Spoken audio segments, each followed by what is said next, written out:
இந்த பிஸ்னஸ்னுடைய நுணுக்கங்களை நம்ம கற்றுக்கிட்டோன்னா நாம தான் லட்டு ராணியாகவும் லட்டு ராஜாவாகவும் இருக்கலாம். கோவில்களுக்கு போனீங்க அப்படின்னு சொன்னாலும் லட்டு தான் பிரசாதமாக கொடுக்குறாங்க. இவ்வளவு விமர்சையாக இருக்கக்கூடிய லட்டு பற்றி நம்ம முதல்ல தெரிஞ்சுக்கணும். லட்டு பிஸ்னஸ் நீங்களும் செய்யணும், தினமும் ஒரு வருமானம் பார்க்கணும் அப்படின்னு நீங்கள் நினச்சிங்கன்னா ஒரு மாதத்துக்கு 3 மணி நேரம் ஒரு நாளைக்குன்னு வேலை செஞ்சால் 50,000 ரூபாயிலேருந்து 60,000 ரூபாய். அனைவருக்கும் வணக்கம். ஸ்ருதி ஹெர்பல் லேபரேட்டரிஸ்லேருந்து ஆண்டாள் ஆழ்வாசுவாமி. நடுவில் கொஞ்ச நாளாக நம்ம ஃபுல் வீடியோவே போடலை. அதுக்கு காரணம் என்னன்னு கேட்டிங்கன்னா, சில பேக்ரவுண்டில் சில வேலைகள்லாம் நம்ம பண்ணிகிட்டு இருந்தோம். அது என்னன்றதை நான் அடுத்த வீடியோவில் உங்களுக்கு நான் சொல்கிறேன். இன்றைக்கி இந்த வீடியோவில் நமக்கு ரொம்ப பரிச்சயமான ஒருத்தர் பேச வந்திருக்காங்க. யாருன்னு கேட்டிங்கன்னா, உங்களுக்கெல்லாம் ட்ரைனிங் கொடுக்குறேன்னு சொல்லி பேசியிருந்தாங்க இல்லையா இதுக்கு முன்னாடி, கவிதா பலராமன். அவங்க பேச வந்திருக்காங்க. அவங்க புதுசாக ஒரு விஷயத்த கொண்டு வந்திருக்காங்க. ஆனால் இந்த கவிதா பலராமனை பற்றி நிறைய ஃபோன் கால்ஸுங்க. ஃபோன் பண்ணுறவங்கெல்லாம் கவிதா பலராமன்கிட்ட பேசணும், நான் ட்ரைனிங் போகணும் அப்படின்னு நிறைய பேர் எனக்கு கால் பண்ணியிருந்தாங்க. நான் டிஸ்கிரிப்ஷனில் அவங்க நம்பர் கொடுத்துருக்கேன், எடுத்து பேசுங்கம்மான்னு சொல்லியிருந்தேன். நிறைய பேர் அவங்களையும் காண்டாக்ட் பண்ணியிருக்கீங்க. அவங்களுடைய அனுபவத்தை இங்கே சொல்ல வந்திருக்காங்க. அது மட்டும் இல்லைங்க, புதுசாக ஒரு பிஸ்னஸையும் கொண்டு வந்திருக்காங்க உங்களுக்காக. அவங்க சொல்ல உங்களோட சேர்ந்து நானும் கேட்க போகிறேன். அனைவருக்கும் வணக்கம். நான் உங்கள் கவிதா பலராமன். ரொம்ப அழகாக அறிமுகப்படுத்தின ஆண்டாள் மேடம் அவர்களுக்கு நன்றிகள். கிளாப் எக்ஸ்பி ஒரு நல்ல ஒரு முகம் கொடுத்துருக்கு எனக்கு. நான் பல வருடங்களாக பெண்கள் தொழில் முனைவோர்களுக்கும் ஸ்கில் ட்ரைனிங் நடத்தி கொண்டிருக்கிறேன். ஆனால் சோஷியல் மீடியா இம்பேக்ட் மூலமாக கிடைக்கக்கூடிய அனுபவங்களும் வாய்ப்புகளும் மிகப்பெரியது. என்னைப் போலவே நிறைய பெண்கள் தொழில் முனைவோர்கள் பல பிஸ்னஸ் பண்ணிகிட்ருக்கீங்க. கிளாப் எக்ஸ்பி ஒரு வாய்ப்பாக எடுத்துகிட்டு கட்டாயமாக நீங்கள் உங்களுடைய தொழில்களை பற்றி பேசணும் அப்படின்ட்டு ஒரு ரெக்வஸ்ட்டாக வச்சுக்கிறேன். ஸோ இப்போ உங்ககிட்ட என்ன பேச போகிறேன் அப்படின்னு பார்த்தீங்கன்னா, ரொம்ப ஃபேமஸான ஒரு விளம்பரம் ப்ளஸ் டைலாக். கண்ணா லட்டு தின்ன ஆசையா அப்படின்னு சொல்லி. சரிங்களா? என்ன கண்ணா லட்டு தின்ன ஆசையா? நாம் லட்டு பிஸ்னஸ் அப்படிங்கிறது ட்ரெண்டிங் பிஸ்னஸ் மட்டும் இல்லை. இதெல்லாம் தெரியாமல் லட்டு பிஸ்னஸ்க்குள்ளே வந்துடாதீங்கன்னு சொல்கிறதுக்காக தான் வந்திருக்கேன். ரொம்ப லாபகரமான பிஸ்னஸ்ஸு, ஈஸியான தூசியான பிஸ்னஸ்ஸு, யார் வேணாலும் செய்யலாம், ப்ராஃபிட் எடுத்துடலாம் அப்படின்னு சொன்னாலும் இந்த பிஸ்னஸ்னுடைய நுணுக்கங்களை நம்ம கற்றுக்கிட்டோன்னா நாம தான் லட்டு ராணியாகவும் லட்டு ராஜாவாகவும் இருக்கலாம். தெரிஞ்சுக்கலாமா லட்டு பிஸ்னஸ்னுடைய நுணுக்கங்களை பற்றி? இன்றைக்கி நேற்று இல்லைங்க, ஒரு வீட்டில் ஒரு குழந்தை பிறந்த உடனே லட்டு தான் கொண்டு நம்ம கொடுப்பாங்க. ஒரு கல்யாண வீட்டு சீர் அப்படின்னு சொன்னால் நாத்தனார் சீரில் பார்த்தீங்கன்னா குடமாக அல்லது பெரிய பெரிய பாத்திரங்களில் பார்த்திங்கன்னா லட்டு தான் கொடுப்பாங்க. ஒரு கோவில்களுக்கு போனீங்க அப்படின்னு சொன்னாலும் லட்டு தான் பிரசாதமாக கொடுக்குறாங்க. இவ்வளவு விமர்சையாக இருக்கக்கூடிய லட்டு பற்றி நம்ம முதல்ல தெரிஞ்சுக்கணும். ஏன் லட்டுகளை கொடுத்தாங்க? இனிப்பு அப்படின்னு நம்ம சொல்கிறோம். அறுசுவையில் ஒன்று பார்த்திங்கன்னா ஸ்வீட்டு. ஸோ அந்த ஸ்வீட்டுன்னு வரும்பொழுதே நம்ம ஆளுங்க வேறு எதையும் கொடுக்கல, லட்டு தான் கொடுத்தாங்க. அப்போ லட்டு ரொம்ப ஸ்பெஷாலிட்டியான ஒன்று. சும்மா ஏதோ சாப்பிட்றோம் அப்படின்னு நினச்சிக்கிறீங்களா? இல்லை. அந்த லட்டில் போடக்கூடிய இன்க்ரீடியன்ஸு குறிப்பாக பார்த்திங்கன்னா நெய், சுக்கு, ஏலக்காய், ஆப்வியஸாக நம்ம போடக்கூடிய ஸ்வீட்டு. முன்காலத்தில் அது மொத்தமே பார்த்திங்கன்னா வெல்லம் தான். இப்போ நாம் சர்க்கரையெல்லாம் சேர்க்குறோம். இது எல்லாம் சேர்க்கும் பொழுது இது லட்டுனுடைய பயன் அப்படின்னு பார்த்திங்கன்னா டைஜஷனுக்கு ரொம்ப ரொம்ப முக்கியமாக இடம் கொடுக்குது. டைஜஷனுக்கு அடுத்தது பார்த்திங்கன்னா வயிற்றில் நம்ம பொதுவாகவே ப்ளோட்டிங் இருக்கும், அந்த ப்ளோட்டிங்கை தவிர்க்குது. அது மட்டும் இல்லாமல் நம்ம சாப்பிடக்கூடிய உணவுகள் இருக்கக்கூடிய சத்துகள், முக்கியமாக கால்சியம் அப்சார்ப்ஷன், அயன் அப்சார்ப்ஷனுக்கு எல்லாத்துக்குமே லட்டு ரொம்ப உதவியாக இருக்குது. இதை முதல்ல நாம் தெரிஞ்சுக்கணும். நிறைய பேருக்கு பேசிக்காக லட்டுனுடைய பயன்கள் தெரியவில்லை. சும்மா லட்டு பண்ணுறோம் விற்றோம் அப்படின்னு நினைக்கிறாங்க. ஸோ லட்டு அப்படிங்கிறது நமக்கு ரொம்ப ரொம்ப ஆரோக்கியத்தை தரக்கூடிய ஒன்று அப்படிங்கிறத நம்ம புரிஞ்சுக்கணும். இப்போ லட்டில் என்னென்ன மாதிரியான விஷயங்கள் நடக்குது அப்படின்னு பார்த்தீங்கன்னா, இது ஒரு ஹோம்மேடு பிஸ்னஸ். சரிங்களா? ஹோம்மேட் பிஸ்னஸ் அப்படின்னு சொன்னால் அது ரொம்ப நாள் நல்லா இருக்கணும்னு நினைக்கிறாங்க. அது மாதிரி இருக்கலாமா? ப்ரிசர்வேட்டிவ் போடாதது அப்படின்னா ஃப்ரெஷ்ஷாக இருக்கிறது, டேஸ்ட்டாக இருக்கிறது, ரொம்ப ட்ரஸ்டியான ப்ராடக்ட், ஒரு நம்பகத்தன்மையுடைய ப்ராடக்ட்டுன்னு வரும்பொழுது நாம் எப்படி அதை ரொம்ப நாள் வச்சுக்கலாம்? ஸோ ரொம்ப நாள் வச்சுக்கணும்னு சொன்னாலே அது நல்ல லட்டு கிடையாதுன்றது நீங்கள் புரிஞ்சுக்கணும். ஸோ இந்த லட்டு மூலமாக நமக்கு இவ்வளவு நன்மைகள் கிடைக்குதுன்னா இதில் எதற்கு ப்ரிசர்வேட்டிவ் கொட்டணுங்கிறது தான் என்னோடய கேள்வி. அதனால கேபி ரெசிபீஸ் வகுப்பில் பார்த்திங்கன்னா ப்ரிசர்வேட்டிவ்ஸே சொல்லித்தரதில்லை, 10 வகையான லட்டுகள் வகுப்பு, 20 வகையான லட்டுகள் வகுப்பு, 30 வகையான லட்டுகள் வகுப்பு, நீங்கள் விருப்பப்பட்டீங்கன்னா 5 நாள் கண்டினியூஸாக 50 வகையான லட்டுகள் வகுப்புகளாக சொல்லித்தரோம்.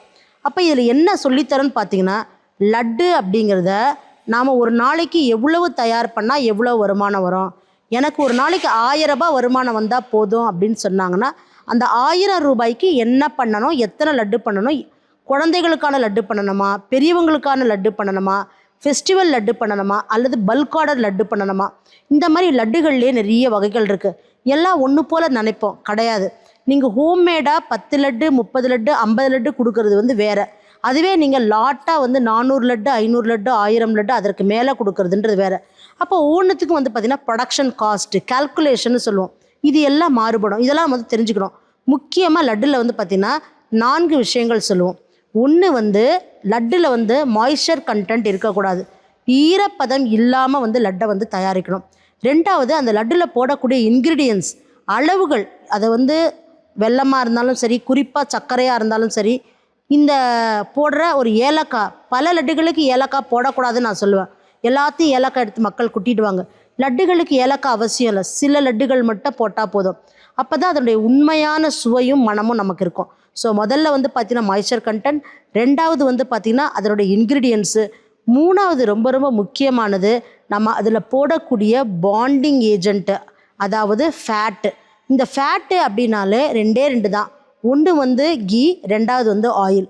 அப்போ இந்த ஆயில் அண்டு கீ அப்படின்னு வரும்பொழுது நாம் டைஜஷனுக்காக சாப்பிட்ற லட்டு அப்படின்னு சொல்லிட்டோம். முன்னோர்கள் அப்படி தான் நமக்கு லட்டை கொண்டு வந்து கொடுத்துருக்காங்க. அதனால தான் பிரசாதமாக நமக்கு வந்திருக்கு.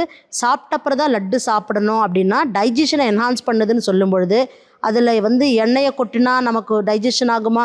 அப்போது அதில் கீ, சுத்தமான நெய் பண்ணும்பொழுது தான் நமக்கு லட்டு மூலமாக சாப்பிடக்கூடிய உணவு வந்து ஜீரணமாகும். இப்போது இதில் வந்து 3வது இன்க்ரீடியன்ட் ஃபேட்டுன்னு சொன்னேன். ஃபேட் அப்படிங்கிறது என்னன்னா, நம்ம சாப்பிடக்கூடிய உணவுகளில் இருக்கக்கூடிய காய்கறிகள், கீரைகள், பழங்கள், இந்த மாதிரிலாம் இருக்குல்ல, இதில் எல்லாத்தையும் இருக்கக்கூடிய சத்துக்களை வந்து அப்சார்ப் பண்ண, உறிஞ்சி எடுத்து நம்ம உடம்புக்கு கொடுக்கணும். அந்த உறிஞ்சி எடுத்து நம்ம உடம்புக்கு கொடுக்கக்கூடிய முக்கியமான வேலையே நெய் தான் பண்ணுது. ஸோ ஒன்று லட்டுன்னா மாய்ஸ்சரு, 2வது லட்டு அப்படின்னு சொன்னால் அதில் போடக்கூடிய இன்க்ரீடியண்ட்டு, 3வது லட்டு அப்படின்னு சொன்னால் நெய், 4வது மிக முக்கியமானது ஹியூமிடிட்டி. ஹியூமிடிட்டிக்கும் லட்டுக்கும் என்ன சம்மந்தம்னு கேட்குறீங்களா? இப்போ இந்த வீடியோவை நீங்கள் பார்க்குற சமயம் பார்த்தீங்கன்னா குளிர்காலம், பனிகாலம், மழை கொஞ்சம் கொஞ்சம் இருக்கிற காலமாக இருக்குது. அப்போ இப்போ எப்படி இருக்குன்னா ஹியூமிட் ஜாஸ்தியாக இருக்கும், சரிங்களா? இதுவே வந்து ஒரு மே மாதம் தொட்டுட்டோன்னா வெயில் கொளுத்தி எடுக்கும். அப்போ அது வந்து சம்மர் காலம்னு சொல்கிறோம். அப்போ லட்டுகளுமே காலங்களுக்கு ஏற்றாற் போல் செய்யணும். சும்மா ஒரு எக்ஸாம்பிளுக்கு சொல்லணும்னா, எள்ளு லட்டு செய்ய போகிறோன்னா எள்ளு லட்டு வந்து பார்த்திங்கன்னா கரெக்டாக இந்த வின்டர் சீசனுக்கு சூப்பரான லட்டு. ஏன்னா நிறைய பேருக்கு ட்ரை ஸ்கின் இருக்கும் இல்லையா? அந்த ட்ரை ஸ்கின்னை எள்ளு லட்டு சாப்பிட்டா சரியாக போயிடும். அப்போ எந்த சீசனுக்கு எந்த லட்டுன்னு நமக்கு தெரிஞ்சுதுன்னா பிஸ்னஸை இன்னும் சூப்பராக பண்ணலாம், கஸ்டமர்கிட்ட இன்னும் அருமையாக கொண்டு போய் சேர்க்கலாம். இப்போ ஒரு சும்மா சாம்பிளுக்கு ஒரு லட்டு சொல்கிறேன், நீங்கள் எல்லோரும் அதை வீட்டில் பண்ணி பாருங்கள். பண்ணி பார்த்துட்டு இவ்வளோ பர்ஃபெக்டாக ரேஷியோ இருக்குதுன்னு நினைக்கும் பொழுது மற்ற எல்லா லட்டுகளுமே இவங்க இப்படி தான் சொல்லி தருவாங்கன்னு உங்களுக்கு தோணும் பொழுது டிஸ்கிரிப்ஷனில் நம்பர் இருக்கும், ரிஜிஸ்டர் பண்ணி கிளாஸ்க்குள்ளே வந்துடலாம். என்ன லட்டுன்னா மல்லாட்டை பயிர்னு சொல்லக்கூடிய பீனட், ஏழைகளின் முந்திரி, சரிங்களா? உண்மையிலே அற்புதமான nutrient, high rich in proteins இருக்கக்கூடிய அருமையானது வேர்க்கடலை. இந்த வேர்க்கடலையில் லட்டு பண்ணணுன்னா என்னென்னமோ மக்கள் பண்ணுறாங்க, எதுவுமே கிடையாதுங்க. நாம் பண்ண வேண்டியது ஒன்றே ஒன்று தான். ஒரு கடாயை எடுத்து வச்சுக்கிறோம், அந்த கடாயில் உப்பு போடாத வேர்க்கடலையை நல்லா வறுக்கிறோம். ரோஸ்டிங் தான் ரொம்ப ரொம்ப முக்கியமானது. முதல்ல என்ன சொன்னால் மாய்ஸ்சர் கண்டென்ட் இருக்கக்கூடாது, ஈரப்பதம் இருக்கக்கூடாதுன்னு சொன்னேன். அப்போது இந்த பீனட்டில் இருக்கிற, வேர்க்கடலையில் இருக்கிற ஈரப்பதத்தை நம்ம வெளியில் தள்ளிடணும். எவ்வளவு தூரம் நல்லா வறுக்கிறேன்னு சொல்லிட்டு தீச்சிடக்கூடாது. அப்போ மாதமாக வறுக்கணும், மனம் வரணும், சூப்பராக இருக்கும்.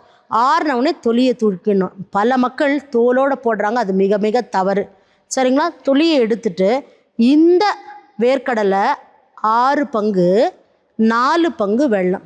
இப்போ வெல்லம் வந்து பார்த்திங்கன்னா பொதுவாக நம்ம வந்து தண்ணி போடுறோம், அப்புறம் வந்து திப்பி இருக்கான்னு பார்க்குறோம், மண் இருக்கான்னு பார்க்குறோம், கல் இருக்கான்னு பார்க்குறோம். லட்டை பொறுத்த வரைக்கும் தண்ணிக்கும் அதுக்கும் ஆகாது, ஒரு பெரிய கும்பிடு போட்டுட்டு விட்டுடணும். ஸோ 600 கிராம் வேர்க்கடலை அப்படின்னு சொன்னால் 400 கிராம் வெல்லம், ரெண்டுத்தையும் அப்படி ஒரு மிக்சியில் போட்டு ஒரு ஓட்டி கீழே கொட்டி அப்படி நீங்கள் பிடிச்சிங்கன்னா அவ்வளவுதாங்க, பிரமாதமான வேர்க்கடலை லட்டு ரெடி. இதையே நீங்கள் தட்டையாக பண்ணிங்கன்னா பர்ஃபி. இதுதான் ஃபேக்ட்டு. இதில் வந்து எந்த காரணத்து கொண்டும் ஏலக்காய் போடாதீங்க, சுக்கு போடாதீங்க, வாசனைகள் எதையுமே போடாதீங்க, அழகுக்காக மேலே வந்து சுகரை ஊற்றாதீங்க. 6 பங்குக்கு 4 பங்கு நீங்கள் பண்ணிங்கன்னா பிரமாதமான வேர்க்கடலை லட்டு. நல்ல அயன் சத்து கிடைக்கும், நல்ல கால்சியம் சத்து கிடைக்கும். நம்ம உடம்புல அனீமியாவே இருக்காது, ஓடிடும். அவ்வளவு ஆரோக்கியமானது. ஸ்கூல்லேருந்து பிள்ளைங்க வந்தாங்களா சாப்பிட்லாம். நாம் மதியம் சாப்பாடு சாப்பிட்டோமா ஒரு லட்டு சாப்பிட்டுக்கலாம். எப்போல்லாம் போர் அடிக்குதே சாப்பிட்லாம். ஆனால் நைட்டில் வந்து தவிர்த்துடலாம். பொதுவாக இந்த ப்ரோட்டீன் ரிச் இருக்கக்கூடிய நட்ஸ் லட்டு, அது வந்து பீனட்டாக இருந்தாலும் சரி, பாதாம் முந்திரி பிஸ்தான்னு சொல்லி பம்கின் அந்த மாதிரி எது போட்டிருந்தாலும் நைட்டில் இதெல்லாம் சாப்பிடக்கூடாது. லட்டு அப்படின்னா நீங்கள் வெறும் எள்ளில் பண்ணலாம், கொள்ளில் பண்ணலாம், அல்லது வேர்க்கடலை பண்ணலாம் அப்படி நினைக்காதீங்க. நம்ம ஆரஞ்சில் பண்ணலாம், பப்பாயாவில் பண்ணலாம், அவல்களில் பண்ணலாம். ஸோ லட்டு வந்து பார்த்திங்கன்னா அதுதான் சொல்லிட்டேனே, 50 வகையான லட்டுகள் சொல்லித்தரோம். இப்போ என்னோடய வகுப்பு கேபி ரெசிபீஸ் வகுப்பினோட ஸ்பெஷாலிட்டி என்னன்னு கேட்டிங்கன்னா, லட்டு வகைகளை சொல்லி கொடுக்கறது மட்டும் இல்லை, இந்த வகைகளை சொல்லித்தரும் போது பிடிஎஃப் நோட்ஸ் எல்லாம் தரதில்லைங்க. ஏன்னா இது லட்டு தயாரிக்கிற வகுப்பு, சரிங்களா? அப்போ நீங்கள் ஒரு இடத்துல இருக்கீங்க, நான் ஒரு இடத்துல இருக்கிறேன், நம்ம சொல்கிறோம், நீங்கள் ரேஷியோ பர்ஃபெக்டாக எழுதுறீங்க அப்படின்னா எழுதும் பொழுதுமுல நம்ம மூளையில் போய் பதிஞ்சிடுது. அப்போது பதிஞ்சிடுதா அடுத்த நாளே சொன்ன ரேஷியோ மனப்பாடமாக இருக்குது, உடனே அவங்க லட்டு பண்ணுறாங்க. கட்டின ஃபீஸை ஒரே நாளில் 2 நாளில் சம்பாரிச்சிடுறாங்க. அப்போ நாம் என்ன பண்ணுற 2 கிளாஸாக தரோம். ஒரு கிளாஸ் வந்து பார்த்திங்கன்னா லட்டு தயாரிக்கிறது எப்படி அப்படிங்கிறத மட்டும் முழுசாக சொல்லி கொடுக்குறோம். 2வது கிளாஸில் வந்து பார்த்திங்கன்னா இந்த லட்டை எப்படி விற்பனை பண்ணணும், இந்த பிஸ்னஸ் பண்ணுற நபர் எப்படி இருக்கணும், இந்த பிஸ்னஸ் பண்ணுற நபர் கஸ்டமரை எப்படி கண்டுபிடிக்கணும். அது மட்டும் இல்லாமல் பேக்கேஜிங்கு, லேபிளிங்கு, லைசன்சிங், இந்த மாதிரி நம்ம எல்லாம் சொல்கிறோம் இல்லையா, உணவு தொழிலை, இது எல்லா விஷயங்களையும் சொல்லி கொடுக்குறத மட்டும் இல்லாமல் அவர்களுக்கு வந்து ஒரு சைக்கோமெட்ரிக் அசஸ்மெண்ட் டெஸ்ட்டு வச்சு தொழில் முனைவோரில் எந்த இடத்துல இருக்கிறீங்க, இப்போயே நீங்கள் 2 பேருக்கு 3 பேருக்கு வேலை தரலாமா, இல்லை கொஞ்ச நாள் நீங்கள் மட்டும் தான் பிஸ்னஸ் பண்ணணும், நீங்களே நிறைய விஷயம் கற்றுக்க வேண்டியிருக்கு, அதுக்கப்புறம் நீங்கள் என்ன பண்ணுங்கள் 2 பேருக்கு வேலை கொடுங்க. ஸோ முதல்ல நீங்களே தொழிலை கற்றுக்கணும் அப்படின்னு சொல்லித்தரோம். எதற்காக பிஸ்னஸ் கிளாஸ் அப்படின்னு பார்த்தீங்கன்னா, இன்றைக்கி லட்டு சொல்லித்தருவோம். அவங்க அப்போ தான் லட்டு செய்கிற நபராக இருப்பாங்க. மறுநாளே போயிட்டு லட்டு சும்மா சூப்பராக வந்து நினைப்பாங்க. அது எப்படி முடியும்? சித்திரமும் கைப்பழக்கம் செந்தமிழும் நாப்பழக்கம் வைத்தது கல்வி மனப்பழக்கம்னு கேள்விப்படுறோம். அப்படின்னும் போது அப்படி லட்டை எடுத்து இப்படி உருட்டு உருட்டு உருட்டு ஒரு 5 தடவை உருட்டிங்கன்னா பலன்னு வரும். அதை விட்டுட்டு அப்படி பிடிச்சி அப்படி வச்சுறது. அப்புறம் பார்க்கவே கையாக இருக்கும். மேடம் லட்டு வரல கொட்டிக்கிச்சு அப்படின்னா எப்படி? இது ஒரு பாயிண்ட். 2வது நெய் இருக்கு இல்லையா, அந்த நெய்யை வந்து உருக்கிறது ரொம்ப முக்கியம். நெய்யை வந்து உருக்கணும், உருக்கி தான் ஊற்றணுமே தவிர கொதிக்க வச்சு ஊற்றக்கூடாது, தீச்சு ஊற்றக்கூடாது, அப்புறம் சும்மா பேருக்கு கடாயை வச்சு ஊற்றக்கூடாது. ஸோ இந்த மாதிரியான டெக்னிக்ஸ் எல்லாம் நம்ம வந்து வகுப்பில் நம்ம வந்து கற்றுக்குறோம். நெய் போட்டு சமைத்த எந்த பலகாரங்களாக இருந்தாலுமே சரி, அது ஒரு நாள் போகும்பொழுது தான் அது ரொம்ப நல்லாயிருக்கும். அதுக்கு சும்மா ஒரு எக்ஸாம்பிள் சொல்லணும்னா, திருப்பதிக்கு எல்லாருமே போயிருப்பீங்க. போனீங்கன்னா லட்டு கொடுப்பாங்க. வாங்கினோடனே பார்த்தீங்கன்னா பொலன்னு இருக்கும், கொலன்னு ஒரு மாதிரி இருக்கும், சூப்பராக இருக்கும், டேஸ்ட்டாக இருக்கும். வீட்டில் கொண்டாந்து வச்சுட்டிங்கன்னா ஒரு நாள் கழிச்சு பண்ணால் கட்டி மாதிரி இருக்கும், 4 நாள் கழிச்சு பண்ணி இறுகிரும். காரணம் என்னென்னா உண்மையான கீ, பியூர் கீ. அப்போது நெய்யினுடைய குணமே என்ன ஆகும்னா நாள் ஆக ஆக இறுகிடும். அப்போ நாம் முதல் நாள் பிடிச்ச லட்டு கொட்டி போகுதுன்னு சொல்கிறாங்க. 24 மணி நேரம் வச்சிங்க அப்படின்னு சொன்னால் இது முக்கியமான டிப்ஸுங்க. லட்டு பிடிக்கிறவங்க லட்டை பிடிச்சிட்டு 24 மணி நேரம் ஆற வச்சிட்டிங்கன்னா உங்கள் லட்டு உடையாது, பிரமாதமாக இருக்கும். எவ்வளவு நெய் போடணும், எதுக்கு எவ்வளோ நெய் போடணும் அப்படிங்கிறதெல்லாம் நீங்கள் கிளாஸில் வந்து தெரிஞ்சுக்கலாம். இது மட்டும்தானா லட்டு பிஸ்னஸில் அப்படின்னு கேட்டிங்கன்னா, அது ஒரு மிகப்பெரிய கடலுங்க. அந்த கடலில் நாம் வந்து சும்மா ஒரு கரையோரமாக நின்று சில விஷயங்களை உங்களுக்கு சொல்லி கொடுத்துருக்கோம். இந்த லட்டு பிஸ்னஸ் நீங்களும் செய்யணும், தினமும் வந்து ஒரு வருமானம் பார்க்கணும் அப்படின்னு நீங்கள் நினச்சிங்கன்னா, சாதாரணமாக ஒரு மாதத்துக்கு 3 மணி நேரம் ஒரு நாளைக்குன்னு வேலை செஞ்சால் 50,000 ரூபாயிலேருந்து 60,000 ரூபாய் சாதாரணமாக ஈட்டக்கூடிய அற்புதமான பிஸ்னஸ்ஸு. முதல்ல 50 லட்டு 100 லட்டுன்னு பண்ணுறவங்களுக்கு பார்த்திங்கன்னா திணறிடுவாங்க. 2000 லட்டு 3000 லட்டுன்னு ஆர்டர் வந்து குவிஞ்சிரும். அதுக்கு காரணம் என்னென்னா, அவங்கக்கிட்ட வெரைட்டி ஆஃப் லட்டு இருக்கும் பொழுது எல்லா பார்ட்டி ஆர்டர்ஸ்லேருந்து, ஒரு ஃபங்க்ஷன் ஆர்டர்ஸ்லேருந்து, வளைகாப்புலேருந்து, இன்றைக்கி பர்த்டே ஆர்டர்ஸ்லேருந்து, ஸ்கூலுக்கெல்லாம் பார்த்திங்கன்னா இன்றைக்கி வந்து லட்டு தான் கொடுக்க சொல்கிறாங்க. ஸோ இந்த மாதிரி ஆர்டர்ஸ் எடுக்கிறது வந்து ரொம்ப ஈஸி. அது நம்ம தரமாக செஞ்சோன்னா நம்மளால் முடியும். ஸோ லட்டு பிஸ்னஸை முறையாக ஸ்டெப் பை ஸ்டெப்பாக நீங்கள் கற்றுக்கிட்டு ப்ராடக்ட்ஸ் எப்படி பண்ணணும் மற்றும் எப்படி அதை விற்பனை செய்யணும் அப்படின்னா நீங்கள் கட்டாயமாக கேபி ரெசிபீஸை காண்டாக்ட் பண்ணுங்கள். இன்றைக்கு நீங்கள் லட்டு பிஸ்னஸ் பற்றி நிறைய விஷயங்கள் தெரிஞ்சிட்ருப்பீங்க. கண்ணா லட்டு தின்ன ஆசையாக இல்லை, எல்லாருமே தினமும் லட்டு சாப்பிடலாம் அப்படின்னு சொல்லிக்கிறேன். வாய்ப்புக்கு நன்றி. கவிதா மிக சிறப்பாக பேசுனாங்க. அதுலேயும் அவங்க சொன்னாங்க பாருங்க, கண்ணா லட்டு திங்க ஆசையான்னு சொல்லிட்டு. அந்த டைலாக்கை கேட்டோன்னே எனக்கு ரொம்ப சிரிப்பு வந்துருச்சு. ஏன்னா அந்த அந்த ஆடை பார்த்தாலே நமக்கு தெரியும், அப்படியே மேலே பார்த்துட்டு கண்ணா லட்டு திங்க ஆசையா, அப்புறம் இன்னொரு லட்டு திங்க ஆசையா அப்படின்னு சொல்லி கேட்பாங்க. மிக சிறப்பாக லட்டை பற்றி சொல்லி கொடுத்தாங்க. எனக்குமே வீட்டில் லட்டு செய்யணும்னு ரொம்ப ஆசை வந்துருச்சு. ஏன்னா இன்றைக்கெல்லாம் நம்மலாம் ஒரு பிஸ்னஸ் பண்ணுறவங்க வெளியில் வரும்போது சில வேலைகள்லாம் நம்மளால் செய்ய முடியறதில்ல. ஏன்னா சின்னப்பெல்லாம் பண்ணியிருக்கோம், கொஞ்சம் சின்ன வயசாக இருக்கும் போதெல்லாம் பண்ணியிருக்கோம். ஆனால் கண்டிப்பாக நீங்கள் சொன்ன அந்த பீனட் லட்டை ரேஷியோ படி சொல்லியிருக்கீங்க. நான் ட்ரை பண்ண போகிறேன். நீங்களும் பார்த்துட்ருக்கவங்க ட்ரை பண்ணுங்கள்.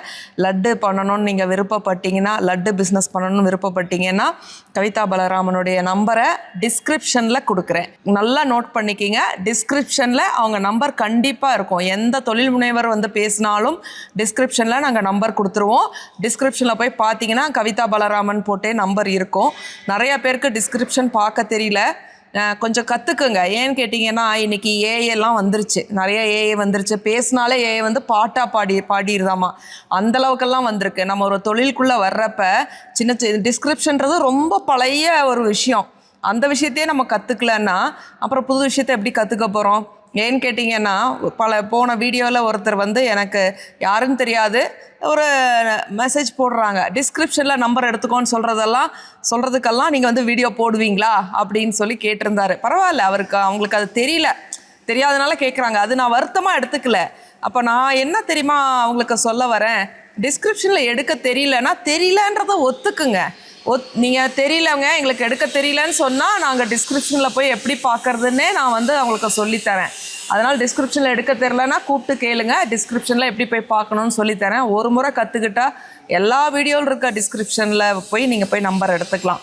எனிவே கவிதா பலராமன் மிக சிறப்பாக பேசுனீங்க. இது வரைக்கும் 3-4 வீடியோ பேசியிருக்காங்க. நிறைய அவங்களுக்கு ஃபோன் கால்ஸ் வந்திருக்கு. நிறைய பேர் எங்கிட்டே கவிதா பலராமன் நம்பரை கேட்டு ஃபோன் பண்ணியிருக்கீங்க. ஒரு பிஸ்னஸ் பண்ணணும்னு நினைக்கிறவங்க அவங்கள தொடர்பு கொண்டு நீங்கள் வந்து பிஸ்னஸை ஸ்டார்ட் பண்ணுங்கள்.